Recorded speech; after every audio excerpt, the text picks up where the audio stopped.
Well, in ministry, all of us know and have experienced various disappointments. The good news, however, is that they are not often unique just to you. And so today in Practical Church Planting, we're going to share with you 7 common disappointments that everyone in ministry will face.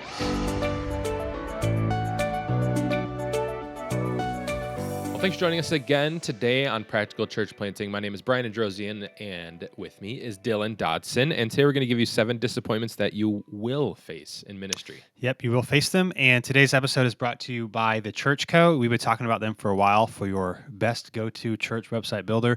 Also, just want to say, if you're listening to this 6 months later or whatever, the deal, it will still apply. So the churchco.com/practical.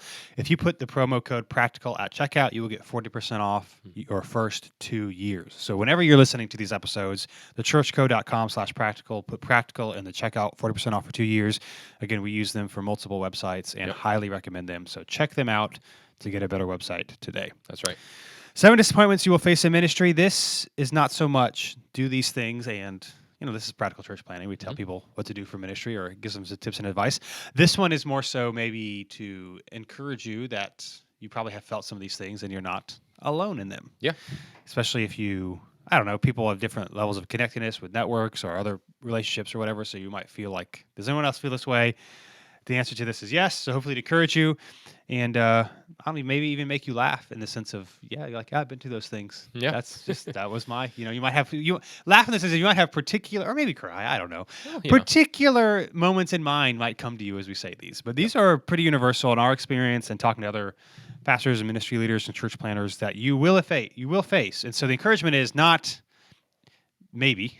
Yeah. No matter if you're doing a good job or a poor job or whatever, it's not I don't know. It's not indicative of your faithfulness. It's just that this is the difficulties that ministry can face. So yeah, and I think it's helpful, especially if you're going into church planning, to have some of these in mind, not to be like pessimistic about it, but also to, maybe temper expectations a little bit. Like, not everything will be perfect, and that's fine. I think looking at these, when I say laugh, you'll probably be like, yep, because I heard these before I planted, and then I was like, this actually happened. So this will happen to you. They're not funny in the moment, but we can laugh about them after the fact. That's right. Here's the first one. The embarrassment and or shame when hardly anyone shows up to whatever it is you're doing. Anything, yeah. Now, you might be like, that still happens, and we planted X number of years ago. It's funny because it will continue to happen. Like, it seems...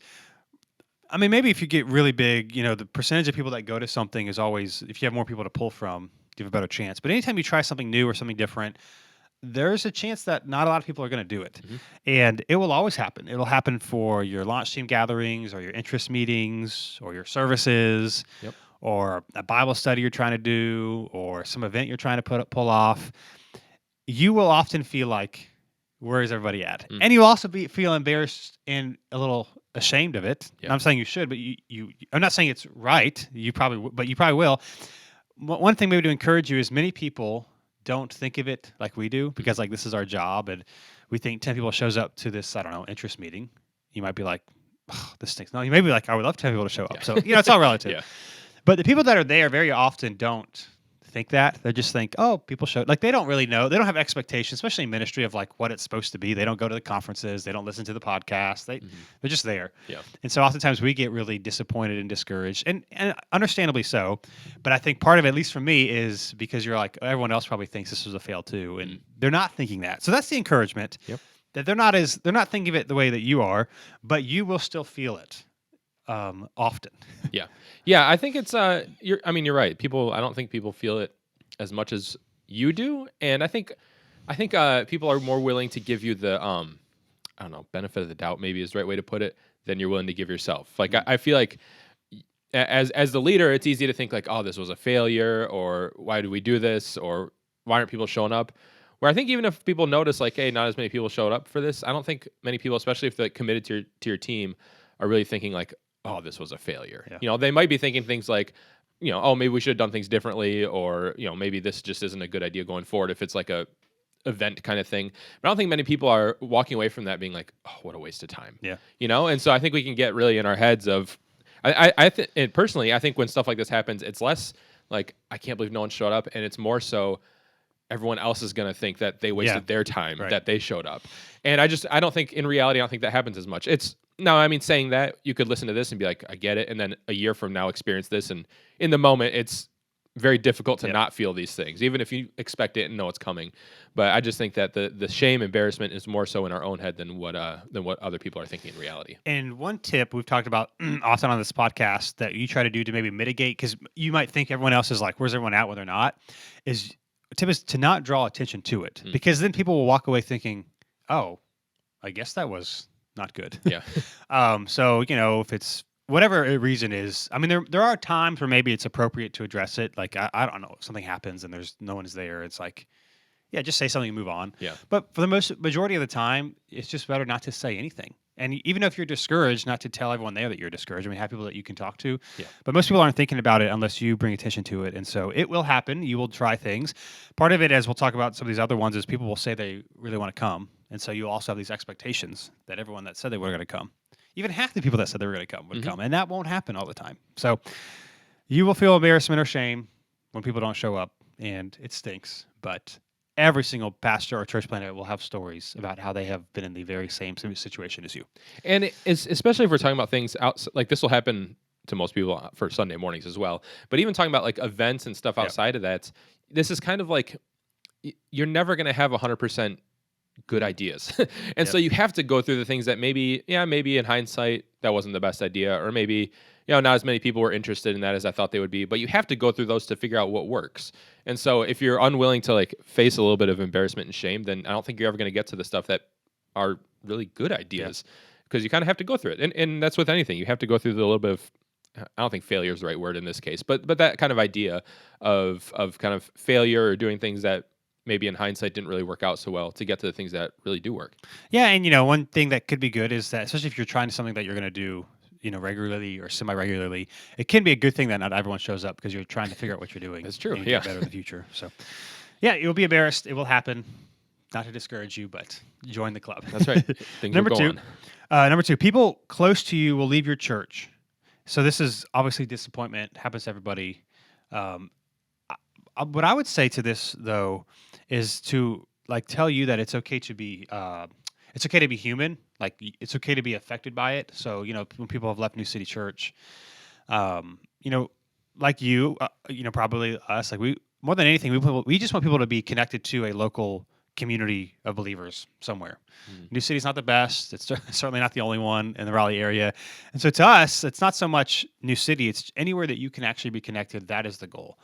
But that being said, it still doesn't mean that it's not hard if people leave. And so telling you that will happen. I mean, you do this long enough, everyone's got stories of how this has happened. If you're listening to this, you probably have people coming to mind. What I want to encourage you with is that it's okay to be disappointed or discouraged about it, and to have people that you can talk to, or to know that, yeah, this stinks. And even though I want good for them, maybe it was a legitimate reason that they left. It still doesn't mean it doesn't hurt. And so all I say, people close to you will leave, but to encourage you, like, it's okay if you intellectually know it's fine because you want them to be connected, but it can be hard if you're close with them, or if you have done a lot of things for them, like, people maybe that you married, or that they had a season of life they went through really difficult, or the kids went through something really difficult and you were there for them, and then they decided to go down the street and or to some other church. And then what I've often seen happen too, talking to a lot of pastors, is the people that they cared for well left their church for whatever reason. Then they're in a difficult situation, and they're the ones that have to care for them again, even though they're no longer part of the church. Yeah. Which can be hard because and people don't. Again, it's not a knock on anybody, but people don't see that. They don't see, they just see their own stuff that they're dealing with, and don't know how difficult that could be. And so, people close to you will leave. That's a disappointment you will face. But my encouragement to you is that it's okay if it grieves you, even if you want good for them. Yeah, I think that's a good point, because people will leave for good reasons, and maybe probably less than the best reasons. Like, just for an example, if someone leaves for something like moving or something, right? Not like necessarily like moving across the country, but just moving to where the distance isn't so feasible, or like in our case, we don't have like a high school program. So if someone has that age of kids and they decide to go elsewhere for the kids, like, we get it. Like, obviously that makes sense, and you want the whole family to be served, whatever. But like, it doesn't have to not hurt. It doesn't have to not affect you. And so I think sometimes we can feel like it's either like someone either leaves for a terrible reason, and so we're going to be upset about it, or they just should like. I don't think we would ever say this, but they kind of get this mindset of like they should just be okay with being here forever. And that's we know that's not true. And so I think it's okay to just face that. It's going to be tough sometimes when people leave, and that's okay. And like you said, talk to people about it. Like you need to have people you can talk to that aren't necessarily everyone in the church. Like you need to have people that you can vocalize this to, but don't pretend like everything should just be okay because you're a human, and just because you're pastor doesn't make you inhuman. And some of them are harder than others. Again, if somebody moves away, you get it, or if your church doesn't offer something. I mean, it still stinks, but you get it. And then you have the people that leave for maybe poor reasons, and are still there, and those can be even harder. And so whatever it is, regardless of the reason, like people close to you will leave at some point, and it stinks. And so it's okay that it stinks, even if you want good for them. Yep, I'll just say. Number 3, people will say they're interested and hardly, if ever, come. Now, this is the one, no matter where you are in the church planning phase or ministry phase or how much experience you have, you can say yes and amen to this. Which is why, just as a side note, a good friend of mine helps organize some pastoral gatherings here in Raleigh, and we were commiserating last week on how people will RSVP to come, lunch will be bought for them, and then 2 days ahead of time, they won't show up or they'll cancel, or they won't even say they're canceling. And it's like, if anybody gets people not showing up, it's people in ministry. Like, come on. Anyway, so you will see this, and what will often happen is you will think you want to do something, and then you'll plan it or whatever, get excited about it. No one will come up. It'll kind of talk about the embarrassment or shame that you feel, as we said the first point, because everyone told you they were coming, and then nobody came. Again, they didn't tell everyone else they were coming, so like you have this expectation that no one else has, which leads to the discouragement about it. But no matter what it is, and I'm not just talking about joining the church plant or joining your church. I'm talking about groups, a serving opportunity, even a really cool event that you're doing. Part of it is people. It's like when people take quizzes and they're not, or I don't know, questionnaires. They're not truthful about them because they answer the aspirational, not actually the reality. Like, I don't know, even like how often you go to church. If you do an anonymous survey, people will definitely say more than they do because it's like, well, that's what they're supposed to do. It's this too. Like people, they might actually like it. They might just feel like they should say yes, but interested does not mean they're actually going. And so just knowing, like, the more you do this, the more you understand. Don't just based off, we're going to do X, Y, and Z because a lot of people said they were interested. It's more so, have you had conversations with people that said, no, they're actually going to be there. They're not actually interested. And so you'll laugh at this if you've been doing this for a while because you know that it will happen. But just because people are interested doesn't mean that they say they will come. And also, maybe this helps, like if you're trying to do something new, maybe not to give up right away or to give it more time, but then also know appropriate, after a while, people aren't showing up, then maybe it's time to stop doing it. But just know that people, if they say yes, that doesn't mean they're going to come, and it really stinks. And you would wish people wouldn't do that, but everybody does that. So, and I want to encourage you, like, don't get cynical about this. Like, especially when you're talking about early on inviting people to the church or inviting people to the launch team or whatever. I think you'll definitely get some yeses that don't actually follow through and do it. And it's super easy. And I've experienced this myself of getting cynical and kind of mad over time that, like, why don't you just tell me no? If you don't want to do it, then just say no. Or don't tell me you're interested. Or don't. Yeah, exactly. Right. Or prompted. Yeah, exactly. And so, but like you're saying, like, I think that some people genuinely are interested, but just don't actually pull the trigger and do it. And there could be a laundry list of reasons of why. But I think of a couple we knew handful of years ago that we lived by that we invited to New City many times, and the first handful of times they'd say yes, then they didn't show. And so eventually we just don't really keep bringing it up. But we also work there, so it just comes up in conversation. And multiple times after that, they'd be like, "Oh yeah, we keep meaning to check it out. We keep meaning to come." We're like, cool, cool. And they never did, except for one year they came on Christmas Eve, I think it was. I think it was Christmas Eve or the week after Christmas where we don't have service. Yeah.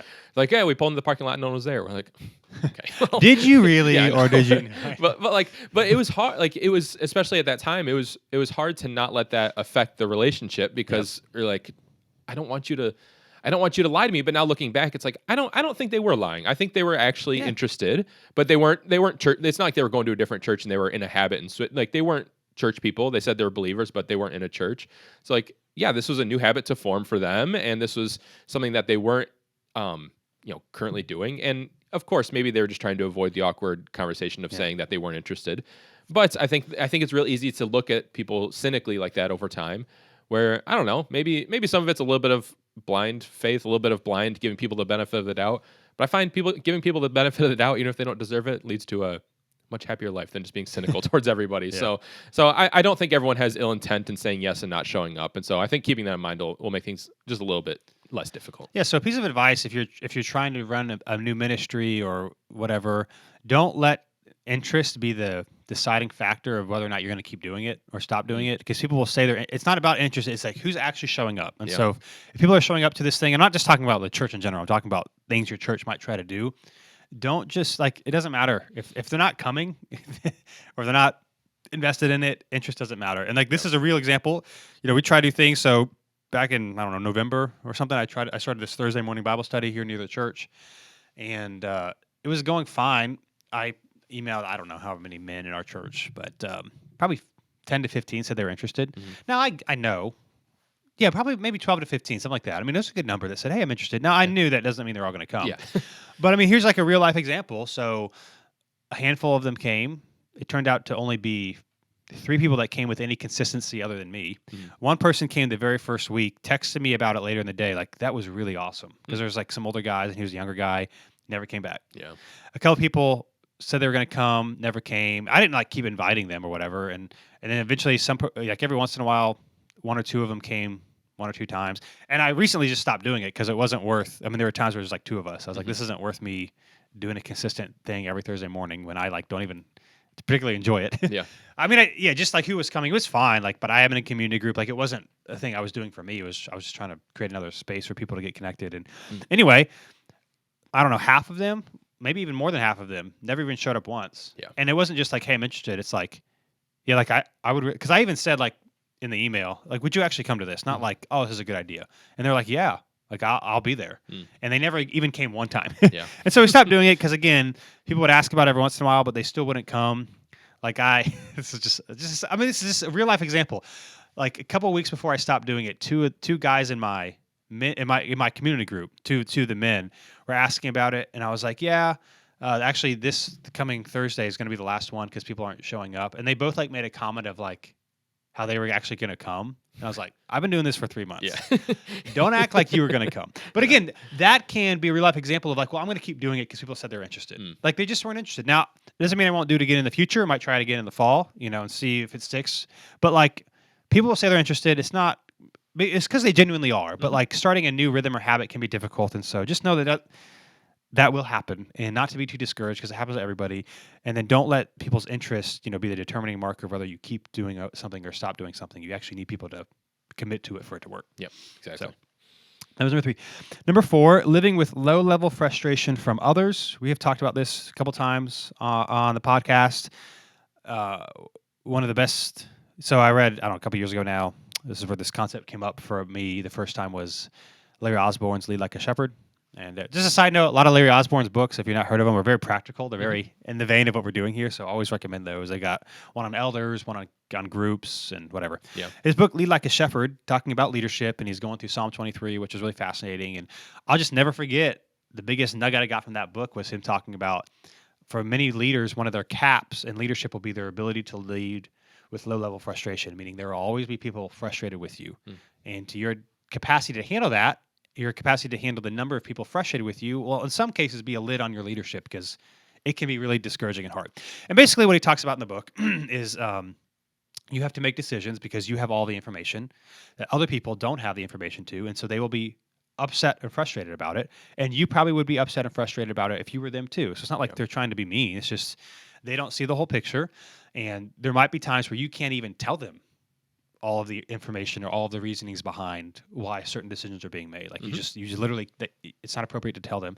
And so then people get frustrated, and your ability to live with that is a big deal, especially if you're leading a church where people have, again, on this podcast, we try to remind us, like, we are people too. If we weren't pastors, we would just be like them as well. Like, we're not better or worse, but people have preferences and desires based on their experiences and what they've been through, and many of them are good.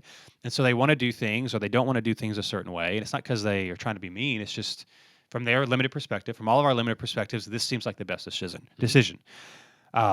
That you're not going to do, and so people are going to get frustrated with it. And your ability to say no and to do, we talk about less a lot on the podcast, like to stick with your decisions, knowing that people might not like it, not to be a jerk about it, but you've got to think of the whole church. Yeah. So whether that's as simple as not letting people announce something from stage, which I had to do recently. Someone Yep. was like, "Hey, can we announce this?" And I was like, "No, I'm sorry." And I'm sure they were kind of frustrated about it, Mhm. but we couldn't for various reasons. And so again, it's not that they're wrong or I'm wrong. It's just that's the reality of the situation. So living with low level frustration from others is a disappointment you will face and have to, I don't know, live with. No, I think that's a good point. And like, yeah, people aren't going to know, even if it's things that you can share with people. They're just people don't realize all the different kind of factors that go into decision making when it comes to a church sometimes. And even if it's not like a thing you're keeping secret from them, even if it's something that you can tell them all the reasons why, they may not fully understand it, and that's fine. Like in this example, there's no reasons we were hiding that they can't share it from stage. It's not like it was gonna hurt somebody that had gone through something that we didn't want to share. Something along those lines. Yep. It's just, hey, this doesn't work with the reasons that we're doing, or with what we decide to announce from the stage. And we can communicate it clearly, but it doesn't change that they're going to be affected by it and potentially disappointed by it, because And not even understand the reasoning. Like they would say, well, why can't you just make an exception this one time? Yeah. Not that they said that, but like they could probably think that. yeah, and their thing in this example or many other examples like is probably more important to, or is probably really important to them, Yeah. and they feel like this is a big need, and so their disappointment is kind of or their frustration is kind of probably warranted, and I would probably feel the same way in their shoes if Yeah. I didn't if I wasn't on staff making these decisions and things like that. And so I think part of it is just trying to put yourself in people's shoes a little bit and realizing like, hey, I'd probably just be disappointed if this decision was made as well. And that doesn't mean that they are going to leave the church or that they hate you or any huge thing, but not everyone can be pleased, and it's not, and that's unfortunate. We obviously wish everyone could get everything they wanted in life and whatever, but like it just doesn't really always work that way. And so being okay with people being a little bit disappointed with you, I think I think it'll help you go a long way. And it's always a good reminder. I think we know this, but we can forget that people aren't your enemy. Like, not to view everyone who disappoints you as like ministry's so hard because I can't get people to do what I want them to do. Like, it's a good thing that people are passionate because it means they're invested and they want to do things. And so, yeah, not speaking ill of them. I think really understanding like, hey, if you were them, you would probably want the same thing. So you can speak kindly and that sort of thing. And so, low level frustration will exist, and your willingness to live with it. If you're not willing to live with it, things will happen as you'll say yes to a lot of things, and then you'll get frustrated, and the church won't be doing what it needs to be doing or what you would like it to be doing because you don't want to make anyone upset, which will definitely not be a good thing. So, and I think if you're willing to be honest with people and explain to them the reasoning behind decisions, people will still have some frustration with you, but it'll be a lot more manageable, and I think it'll be a lot lower than if you're just kind of making blanket decisions and statements. If in this example, if we're just like, nah, sorry, it's not going to work, then that person would probably be really frustrated. But if we can explain like we can't do it because of these reasons, they may not agree with the reasons, but at least it shows, hey, you've thought this through, and you're not just kind of deciding against me because you have something personal against me or whatever, but you've actually thought this through. So I think that helps temper it a little bit. Yeah. I mean, just with that, what I would say is I would always not just say no. Yeah. Especially if it's like, if someone always asking for something, maybe it's different. But I would encourage you to give one or two reasons and not over explain it and just say, here's what it is. I'm sorry. Is there anything else we could do? Yep. Because what can happen is you can keep explaining it, and which doesn't help because then they'll keep asking questions. Like, I know this is a specific example, but like when someone asked if we could announce this thing, I said no. I just gave them two quick reasons. Like, I'm really sorry. Just here's why we can't. And then, if there's anything else I could do, or if I could help any other way, or share about it any other way, let me know. And the temptation could be, and I probably would have done this if New City was newer. I would have just said yes. Although maybe I wouldn't have, because I probably wouldn't have just said yes. But I probably would have over-explained it too much, trying to convince them, and knowing that's not my job is not to convince. It's just say, here's why, and then keep going. So, that was number 4 rather. Number 5 is disappointment with yourself. So you will often, I don't know if often is the right word. You will have times where you are disappointed with yourself, and that's really hard. And whether it's just sin issues in your own life, whether it's decisions that you made and you thought were really wise or you thought were good at the moment, and maybe they were fine at the moment. It's like no one did anything wrong. It's just looking back on it, it's like, oh, that was a bad decision. Or how you handled a certain situation. A lot of this comes down to, especially if you're planting a church or if you're younger, you're experiencing a lot of situations for the first time. And so a lot of these first experiences will not go the way that you will have wished they had gone, after you've been through it. It's like, oh, in the future, I mean, every situation is a little bit different, but in the future, here's how I would approach a situation like this. And so you'll experience a lot of disappointment, and it just really stinks. And I'm not going to Jesus juke you here and say, well, God loves you and he forgives you and blah, blah stuff. It's just you will experience it, and we can be harder on ourselves than anything else we face. And so, yeah, I've experienced it personally, just a lot of disappointment, stuff that I've done, things I wish I would have done differently. And I don't have an encouraging tip here other than to say it will happen. I think it's good. I think it's just healthy to recognize it'll happen, and when it happens, recognize that it's happening. If that makes sense, like, don't. I mean, I hopefully most of us wouldn't do this. I don't think any of us would admit that we would, but like, hopefully we don't get so dig our heels in so hard in our decision making and things that we can't acknowledge when we made a wrong decision. But it's okay. It's okay. It's okay to be disappointed in something that you did in the past and acknowledge it and then learn from it. And that's kind of what leadership is. It's not making good decisions from day one. It's learning from the poor decisions and being disappointed in yourself, but also not letting that disappointment cripple your decision making. And you can learn from it and move on and try not to make that decision again. Whether it's a sin issue or just a poor leadership decision, kind of thing like that, it works both ways. Like, it's going to happen at some point. Hopefully, it's not as major as it could be, but you learn from it and you seek forgiveness from those that it affected, if it affected somebody, and learn from it and try not to make that mistake again. But it shouldn't make you afraid to make decisions again, and it shouldn't make you afraid to continue leading the church. I mean, obviously, unless it's an extreme example, but in most kind of the day-to-day things that we deal with. But you should learn from your decisions and be disappointed in yourself if it's warranted, but also move on and learn from it. Yeah. Yep. So it will happen. It happens to everybody, even the people you see on social media who think never make a bad decision. They feel it too. You feel it too. Important to have people to talk to. But I mean, it doesn't matter how great things are going. You will be disappointed in yourself at some point. So it will happen. Number 6 is financial ability. A couple of things come to mind here. So yeah, we're talking about in ministry, you will probably make less money.